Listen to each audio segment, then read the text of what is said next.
I was listening to Jonathan's talk this morning, and I was realizing, the difference between science and, if you want to call it, the religious experience is that science empirically tries to know the facts. Science then tries to explain the facts, and then frequently science asks itself, how can I use this? Usually, how can I use this to exploit the earth or exploit other people or go to war or whatever? Of course, it's because of science and the classical laws of science that I'm here. I had to take a plane and it works. So, we can't deny the great benefits that science has had. But it's about facts, it's about empirical facts, and it's about how to use those facts. It's also an attempt to study the truth, because there are scientists, and there are really good scientists, who are not looking for how can I use this to make a better technology or to make a machine or, do something useful. Many scientists actually are interested in knowing the nature of reality. And therefore science is a definite method for exploring what we think the truth may be. It's a legitimate method, and science uses protocols. There's a method to explore the truth.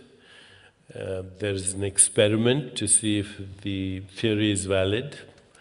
And then there are results that we can share with our peers, and if the results match what we have, then we say we've got a reasonably good idea of what the truth might be.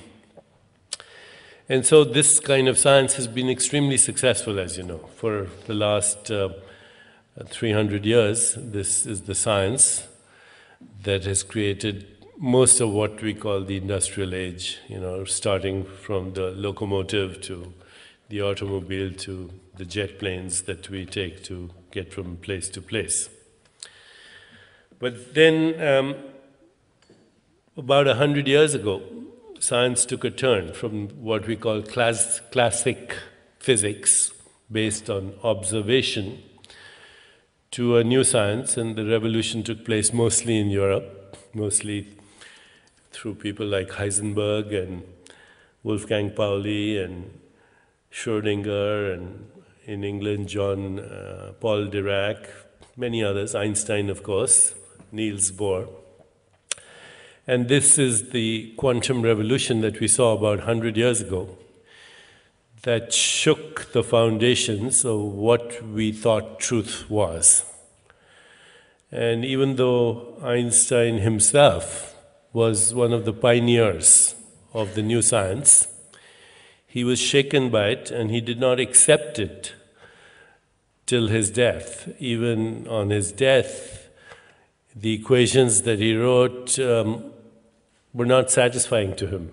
He could write the equations, but they violated everything that he knew of what he called reality.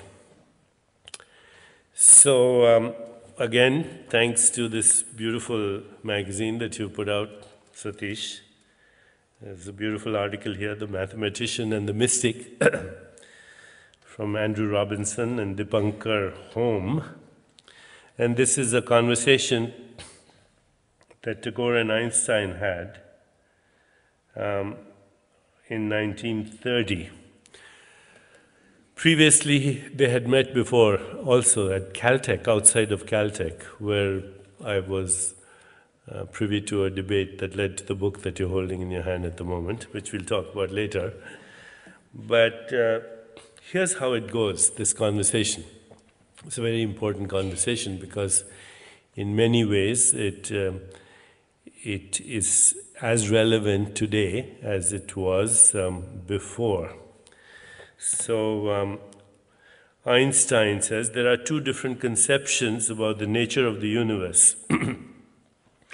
The world as a unity dependent on humanity, and the world as reality independent of the human factor. So that's Einstein. To which Tagore responds, the world is a human world. The scientific view of it is also of the scientific man. Therefore, the world apart from us does not exist. It's a relative world, depending for its reality upon our consciousness. And Einstein responded by saying, truth then, or beauty, is not independent of man, ? Tagore, no. Einstein, if there were no human beings anymore, the Apollo Belvedere no longer would be beautiful. Tagore, no. Einstein, I agree with you. I agree with regard to this conception of beauty, but not with regard to truth. I'll repeat that. I agree with regard to this conception of beauty, but not with regard to truth. He's making a distinction here. Beauty is subjective, but truth is objective. This is the scientific method, right?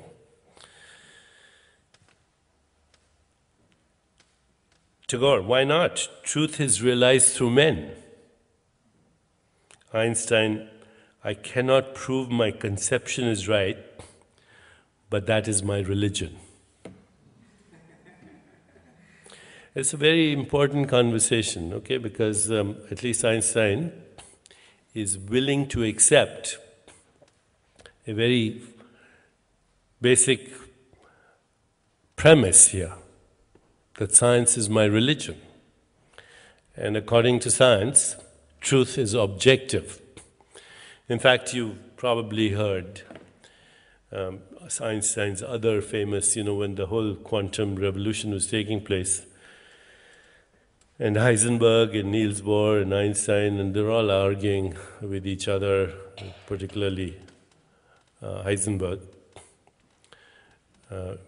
You've heard probably these famous phrases, when Einstein first hears of the uncertainty principle, he says, I don't think that God would play dice with the universe, because the laws of nature are predictable.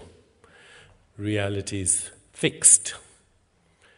And that's why we can do science. If reality was not predictable, we wouldn't be able to do science. And if you've kept up with this literature, I think you're also familiar with Stephen Hawking's expression that God not only plays dice with the universe, but God throws the dice where you will not find it. So Einstein went to his deathbed fighting the idea that reality is subject to revision, that reality is not fixed out there. We might even say that science is taking to us a place where we are now confronted with the so-called reality illusion. What the great Vedantists of India call Maya. Yesterday, we were having a conversation over dinner, and Satish asked me, or you commented that Maya is frequently translated as illusion. She's the goddess of illusion, the veil that separates us from the real reality. The veil that separates us from the real reality. Well, if you look at the etymology of the word reality, of the word Maya, Maya, Mata, Matrika, mother, mater, matter, meter, myth, measurement, time, music. They all refer, a matrix, they all refer to the same thing. Okay. Maya is the measurement of the infinite as it becomes the finite. That's the true original etymology of the word Maya. Of course, in the Vedic literature, It's full of Purna Midha, Purna Midham, how the infinite becomes the finite while remaining the infinite. And we heard that in this morning's poetry also. And that was something that Einstein perhaps felt intuitively but could not accept. You know, one of Einstein's greatest contributions, of course, besides the theories, both the relative and general theory of relativity, is the fact that he was the original person who articulated the basic concepts of quantum mechanics. And later, in his equation, which goes by his name, Einstein-Podolsky-Rosen equation, he actually published a paper in 1935, which is now known as the EPR paper, in which he postulated how counterintuitive the new concepts of quantum mechanics are.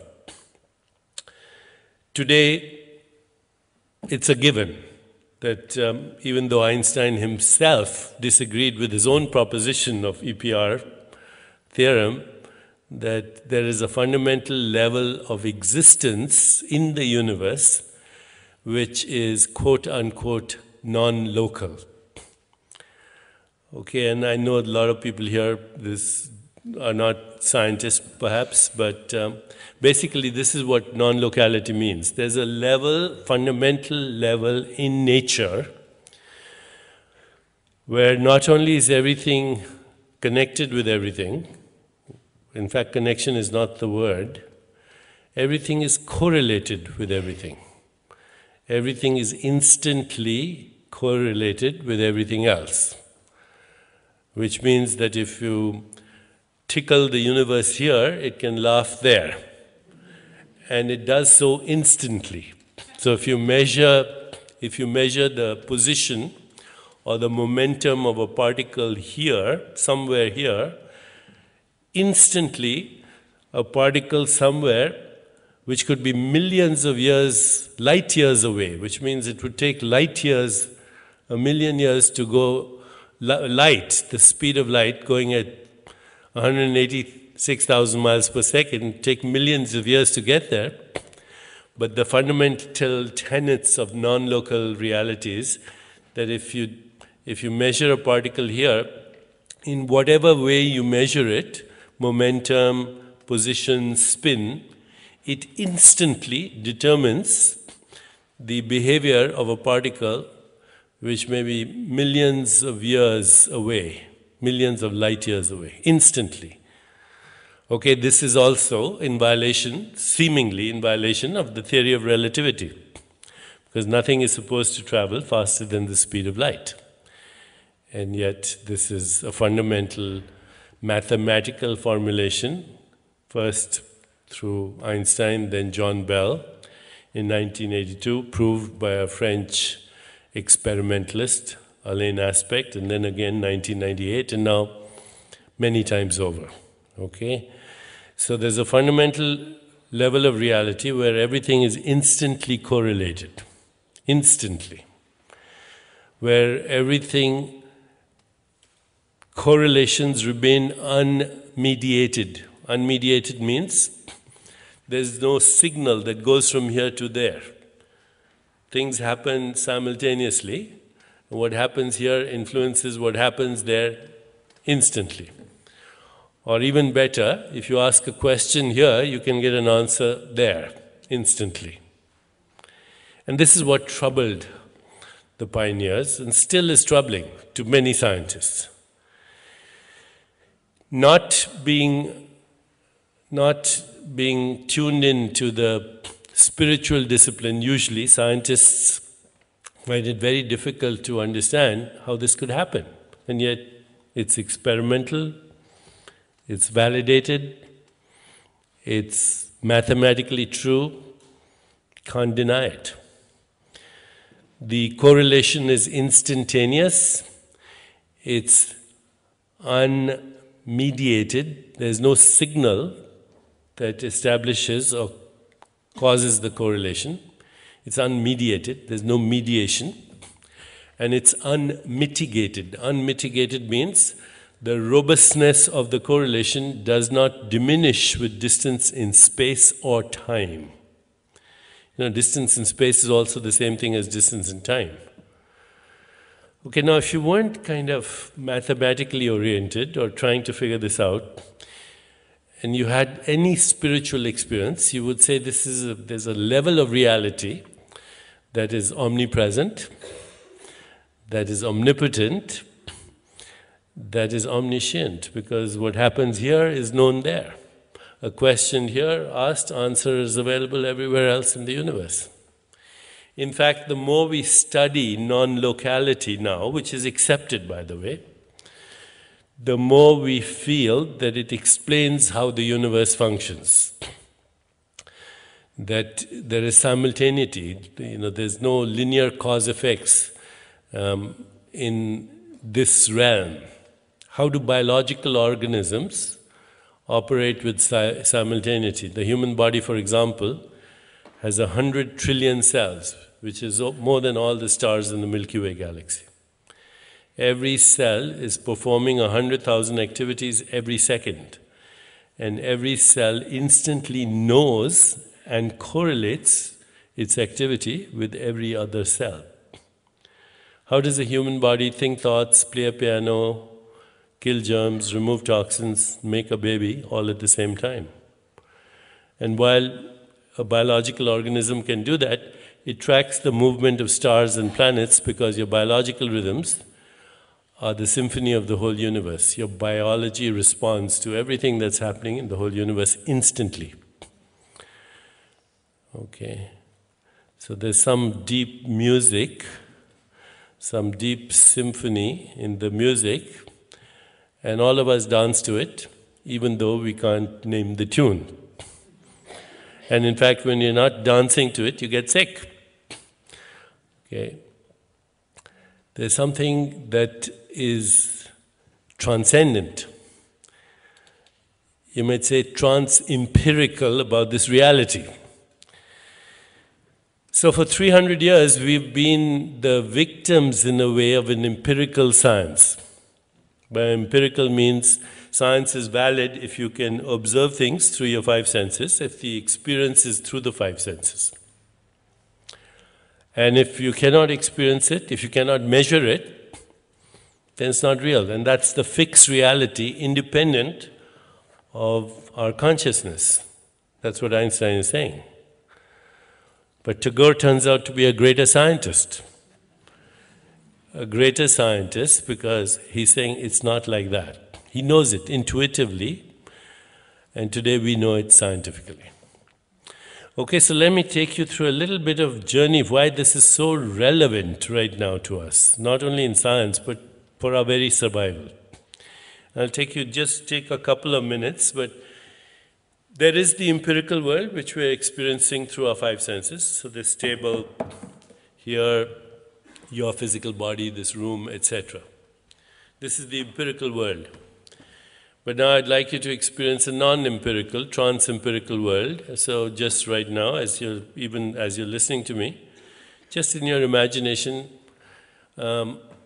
think of a sunset over the mountains or the ocean or whatever. Can you see it? Where's the picture? Okay. Think of a rainbow. Can you see the colors? Can you hear your favorite song or the voice of someone you love? Can you taste chocolate ice cream or strawberries? Where is this happening? You know, if I told you, imagine a dog barking in the middle of the night and you can hear it, or a newborn baby crying, where is this happening? Science has no answer for this. In science, this is called the hard problem. Okay? And what's the hard problem? It's the white elephant in the room that nobody wants to look at. It's consciousness. Okay? So today, I could go inside your brain. We have technology today. You can take a carbon atom, you can radio label it, you can put it in a sugar molecule, you can inject it, and then I can look inside your brain as you were imagining the sunset. Okay?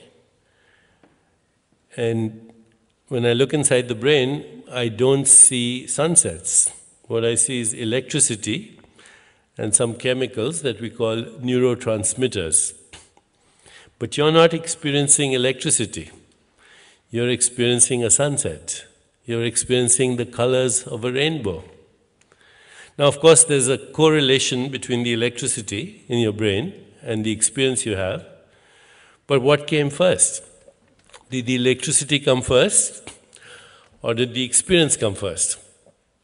Did the experience come first, the electricity, or did you create both of them by having the intention? This is called the hard problem. The soft problem is, oh yeah, there's a place in the brain where there's activity, but it doesn't explain how you had the experience or where the experience is occurring. Sir Arthur Eddington, who was a cosmologist in the last century, who was actually very prominent in this debate, he said the best answer we can give is that something unknown is doing we don't know what. No idea. And not only do we not have an idea, we don't have a theory for what the idea could be. There's no scientific theory for consciousness. So, they're looking for it, but they don't have a theory. I was just in a conference in Sweden, a 1-week conference on the science of consciousness. And everybody is looking at consciousness somewhere in the brain or somewhere in the subatomic realm. And no one can find it. And no one seems to realize that when you're looking for consciousness, then it is your consciousness that is looking for consciousness. And by definition, that's a subjective experience. Any objective validation is at best inferential. So not only is science frustrated, but science will continue to be frustrated because consciousness cannot be found objectively and will not be found objectively. And that's why, because Tagore was a product of the great Indian tradition of Vedanta, he understood this. You know, if you read the Rishis and the Upanishads, they say, when defining consciousness, they say that which cannot be imagined, but without which there is no imagination. That which cannot be seen, but without which there is no seeing. That which cannot be conceptualized, but without which there are no concepts. And so on. That which cannot be perceived, etc., etc. When you're looking for consciousness, it's actually your consciousness that's doing the looking. So that's why this argument never got anywhere, because Einstein couldn't relate to that. He couldn't understand that. Now we are a step further. You say, okay, what's this table made up of? You say, okay, this table is made up of matter. By the way, I was also telling Satish last night, it's our language that creates images in our mind. And so many times languages don't necessarily describe what's happening, they create what's happening. Your language creates the images from the words that you use. And English is a materialistic language, thanks to Isaac Newton. Okay, when something is not important to you, what do you say? What do you say? Doesn't matter. You dismissed it because it doesn't matter. So that's the image we have. But let's look at something material right here. Okay, this is made up of molecules. The molecules themselves are atoms. The atoms are subatomic particles that are moving at lightning speeds through huge empty spaces. And these particles are not material entities. In fact, Even though we all think of particles as real, no one's ever seen a particle. Not even at the Hadron Collider, right? What you see is tracks of particles, what has been there. Okay, but you never see a particle. And what's a particle before it's a particle? What happens to a particle if you're not observing it? Or what happens to a particle that is not interacting with other particles? Do you know what happens? It evolves into a wave that spreads out over the entire universe. If you're not looking at a particle, or if that particle is not being interacted with another particle, it spreads out as a wave. And then you say, a wave of what? And the best answer that science can give you is a wave of potentiality. Because the wave has no mass energy. The wave has no mass energy. It has no mass, and it has no energy. So it's a wave of potentiality. You say, where is this wave? I mean, I've gone to the best scientist who is writing this book. I had to do that. I said, where are waves of potential? Where do they exist? And somebody will say it's a mathematical space. Somebody else will say it's Hilbert space. And when you pin them down, they say, it's a number. It's a number. It's not a real wave because it has no mass energy. These numbers become particles, the particles interact and they create the whole material universe. Now that's a very interesting thing, isn't it? Concepts become the material universe. Again, Sir James Jeans, another great scientist, he said the universe is a big thought. Okay. The universe is a big thought. And of course, if you read the Bhagavad Gita and you read other Upanishads, Lord Krishna, when he's explaining to Arjuna the mechanics of creation, he says, Prakratim swam vashtabhai vishrajami puna puna. Curving back within myself, I create again and again. I create the mind, I create the body, and I create the universe. So the universe is not out there.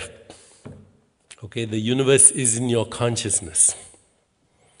Period. There is no universe outside of consciousness. And if there were, you would never know of it. Because there's no way you can get out of consciousness. The universe is in our consciousness. Your physical body is in your consciousness. And your mind is in your consciousness. That's what it means. Prakritim swam vashtabhai. Curving back within itself, consciousness creates the mind, creates the body, creates the experience of the universe, and it's all happening within that single consciousness, and that's the mind of God. That's what we call Brahman. We call the universe Brahmand because Brahmand is an experience within Brahman, not outside of Brahman. It's within Brahman. There's nothing outside of Brahman. It's the being that becomes. People like Richard Dawkins and other people, England has contributed a lot to the world, but Dawkins, my God, that's a disservice to humanity. I have to say this, because it's a strident straw man that he's put up there, a dead white male who created the universe, now let's destroy him. So God is not a carpenter. God is the infinite consciousness that differentiates itself into space-time, energy, information, and the world of objects, all within itself. It's the observer, it's the observed, it's the process of observation, all self-contained. Jonathan this morning used the word catalytic. Okay. Actually, the word catalytic is drawn from a new understanding in science. It's called autopoiesis, which means self-creating, self-evolving, self-repairing, and self-regulating, all within itself. So the universe is the becoming of being, the Brahmand of Brahman. And why does this have relevance? Why does this have relevance? Because all religious experience, no matter how it ends up being articulated, all religious experience, no matter how it ends up being articulated, is based on what we call a transcendent experience. It's the power of the transcendent. The transcendent is beyond the subject-object split.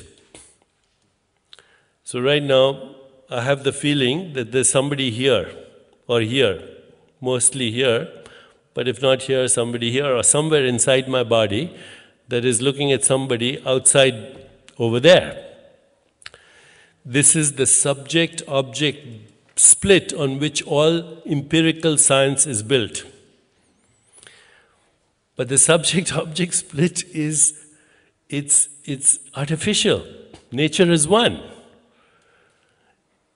And in fact, if I went inside your body and looked everywhere for you, I wouldn't find you. You know, and people have tried that. We do all kinds of neurosurgery. You know, Dr. what's his name? John Eccles, not John Eccles in Canada. Will come to me, but you know, he was a neurosurgeon, Wilder Penfield. He was very interested in looking for the choice maker. And so he would operate on his patients, stimulate the motor cortex and see what happened to their body. So here's a classical experiment. He's stimulating the motor cortex and the patient's arm started to go up like this. He said, "What is happening?" And the patient said, "My arm is moving up." He said, "Are you moving your arm?" He said, "No, it's moving up. Maybe you're moving it for me by stimulating my brain." Now, Dr. Penfield did something very clever. He said, "I'm going to stimulate your brain in order for your arm to go up like this, but I want you to do something else. I want you to resist that and move it somewhere else." And so, even as Dr. Penfield was stimulating the brain so that the arm should go up in this direction, the patient resisted it and then he moved it somewhere else. And Dr. Penfield came to a great conclusion. He said, the brain is telling the body to move like this, but there's someone else here who's telling the brain, I'm not going to let you do that, I'm going to move it this way. He said, I know where the command post is, but where's the commander? And he spent his life looking for the choice maker. You and I are choice makers, right? We make choices. You can't find the choice maker in the brain or in the body. Nor can you find the one who remembers. So if I tell you, remember yesterday's dinner, what you did, or how what you ate for dinner, or remember your childhood, can't find this person. And yet our whole of Vedanta philosophy is built on these two aspects of our consciousness. We make choices and we remember. What we remember we call sanskaras, and the choices we make are called vasanas, and they come from past experiences called karma. So in many ways, karma, memory, desire, they're all what you might call the software of our soul. But this guy or this person cannot be found in the brain or the body, no matter what we do. So, there's a principle in science, it's called Occam's razor. And the principle says that when you don't have an explanation for something, then the best explanation is the simplest explanation. What would be the simplest explanation that you can't be found in your body? You're not in your body. See, these days lots of people talk about out-of-body experiences. The real mystery is how do you get an in-body experience when you're not in it? So I'm not in my body, and you're not in your body, and yet we have this very convincing hallucination that I'm here and you're there. Now, if you understand non-locality, if you understand that when we go beyond particles, we enter probability waves or waves of potentiality that are all in a transcendent realm. That's what our rishis call samadhi. Okay? It's where the observer, the process of the observation and the observed all become one, and that oneness is outside of space-time. And being outside of space-time, it can neither be destroyed nor created. Bhagavad Gita, fire cannot burn it, water cannot wet it, wind cannot dry it, weapons cannot shatter it, it's unborn, it's outside of space and time, and it's you. And that's the whole goal of spiritual seeking. Practicality, well, if that's who we are, and that transcendent experience can give me a valid morality, a valid ethics based on Satyam, Shivam, Sundaram, then I don't see myself. It's not that we are connected, we're inseparable. Okay? There's no distance in space-time.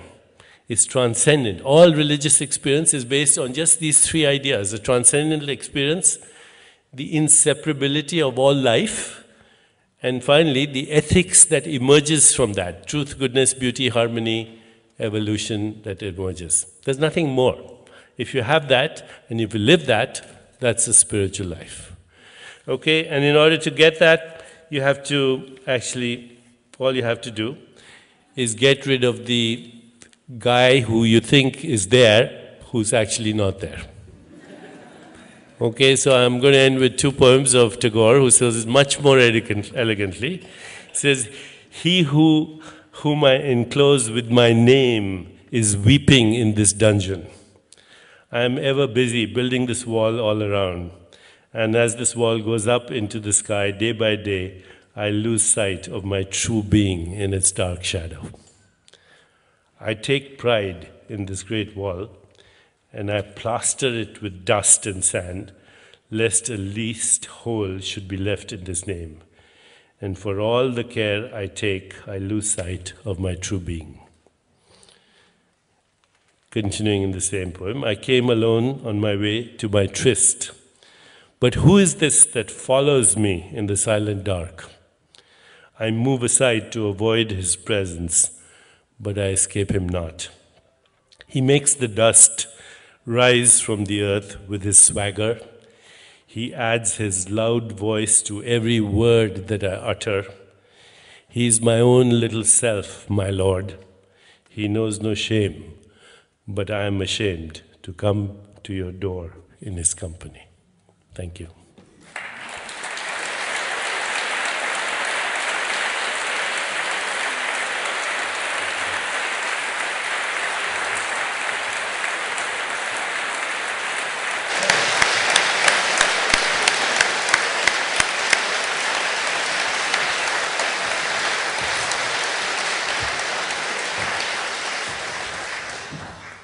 What I was feeling that when science and spirituality come together, if you can bring that in your life, you become a poet.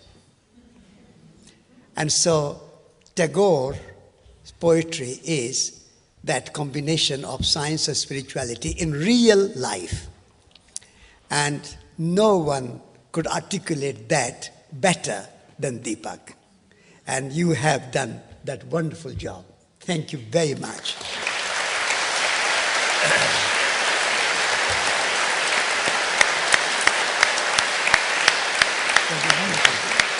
So fluent, non-stop. Yeah. And Deepak, as mentioned, is writing this book with this famous scientist, Leonard Mlodinow.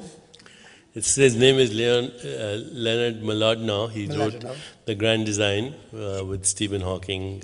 Just finished that book, which was... Yeah, and it's War of the World Views. Science is spirituality.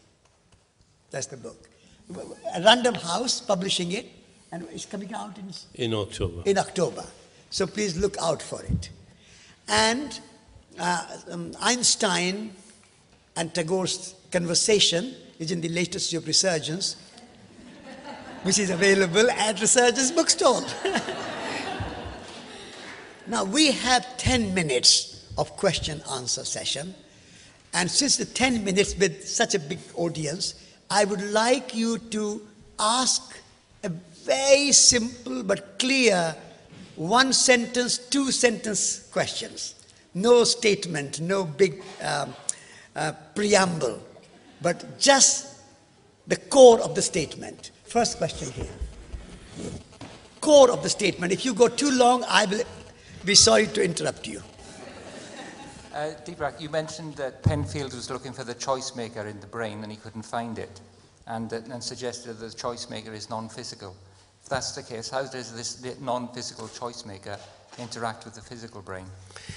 There are three views in science. One is the dualistic view from Descartes, non-physical soul and physical body. It's no longer valid because it violates very basic first law of conservation of energy. What's the mediator? So dualism is out. We have two other views. One is the materialistic, monistic view. There's only matter.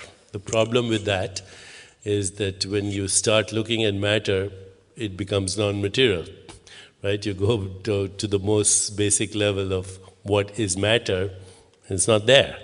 So the materialist, monistic view, is also out.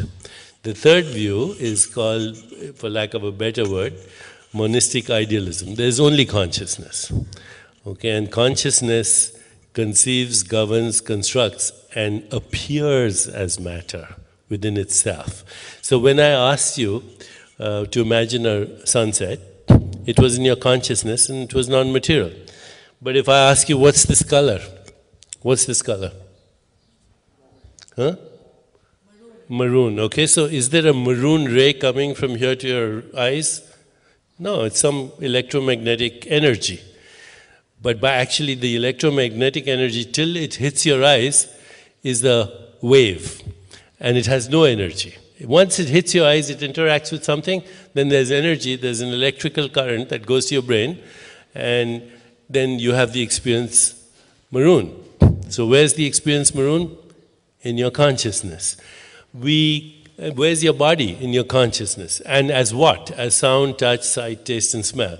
So these days, in the consciousness research, these experiences are called qualia. Qualia, quality of consciousness. Subjective experiences are qualia, but so is the material world qualia, including your body and your brain. It's kind of complicated, but in the end, that worldview holds true. That there is only consciousness. The rest is all appearance. Thank you. Question here.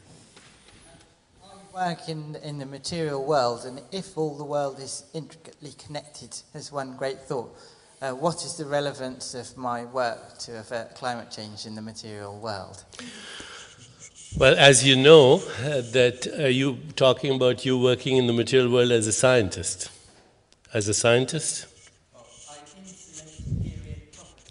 Say that again? He insulates period properties. Okay. Okay. As you know, there are two kinds of physics to explain the world. The classical laws of physics, which are totally predictable, without which we wouldn't have, all the things that we take for granted, airplanes and so on, and all the technology that we have. But then there's another physics, the quantum field theories, which become unpredictable, where there is creativity, where in fact the Germans have two words for reality. One is Realität, the other is something called Wirklichkeit, something like that. And what that means, it's alive. It leaves room for creativity. So once you understand that you can operate in both places, one here, but the other to actually understand that your insight, your imagination, your intuition, your inspiration, your choice making, your free will, which is what you're really about, are in that reality. Then integrate the two. How the quantum becomes the material is another problem. Nobody knows. So how do concepts that appear in your conscious mind bubble up from the field of potential that you call the unconscious? Nobody knows. My wonderful producer Victoria is giving me sign that we are running out of time and the next session has to start in 15 minutes. But you said this morning that there is infinite time. Infinite time.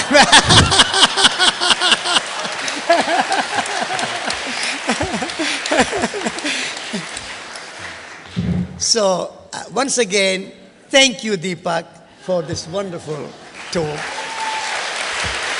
Yeah.